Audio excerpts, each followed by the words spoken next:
أكبر سبب لفشل علاج ألم أسفل الظهر مش ضعف العلاج دائما.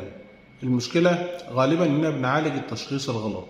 أي حد عنده ألم أسفل الظهر غالبا بيتقال له فورا عندك غضروف، لكن الحقيقة إن ألم أسفل الظهر في أكتر من مصدر ممكن للألم. علشان كده التشخيص الصح لازم يكون بمنهجية وسيستماتيك. في الأول لازم نفهم مكان الألم، إمتى بيزيد، إيه الحركة اللي بتستفزه عشان يظهر، هل في ألم في الرجل أو تنميل، والأشعة هل متوافقة مع ده ولا لأ. الهدف الأساسي مش مجرد إننا نسكن الألم، لكن نحدد من فعلا اللي بيسبب الألم اللي بنسميه البين جنريتور.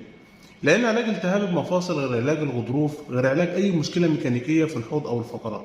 وفي كتير من الحالات الأشعة يكون فيها تغيرات بسيطة لا تسبب الألم أصلا، فبالتالي الدكتور بيعالج المريض مش بيعالج الأشعة.